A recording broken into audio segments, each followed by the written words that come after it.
I want you to think of three things when I give my testimony. The first and the obvious one is, yes, God does still heal, and it's great, it's fantastic, and I praise God for the healing that he gave me once upon a time.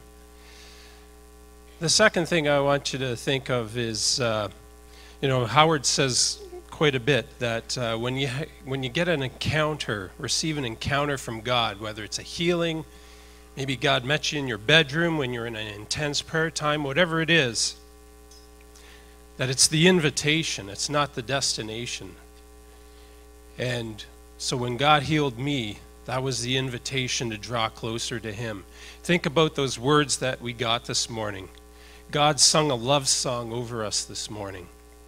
But he also said, where are you? It's his invitation this morning.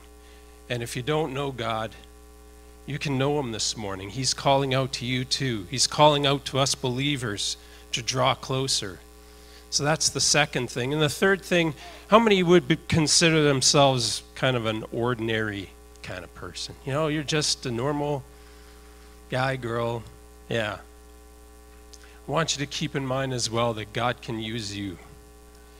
God can use you to pray for people. And that's maybe the thing I like the most about my testimony. Not so much I got here, which I'm grateful for, but that it was God used normal, everyday people in the process.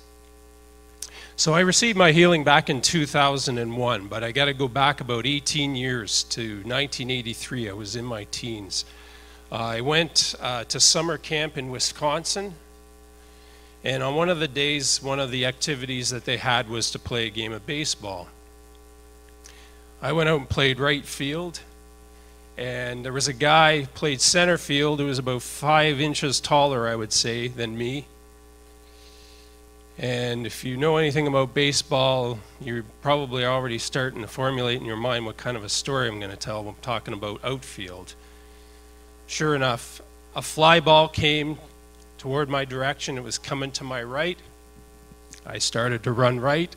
This taller guy in center field started running to his left, and guess what? Nobody called it. We collided, and his elbow came right down on my nose. Amazingly, it wasn't broken, nor did it even bleed. Not yet.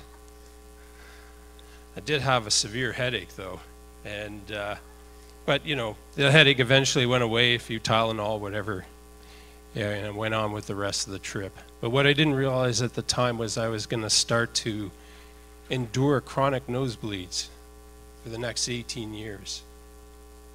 They would come sometimes without warning. They would come if, you know, I just bopped it ever so slightly. As a matter of fact, I can remember when our girls were young, but they were old enough to run around.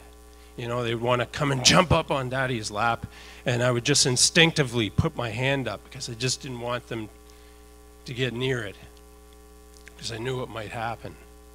And then if I ever got colds, oh, forget it. They were inevitable. Now we'll look at my notes.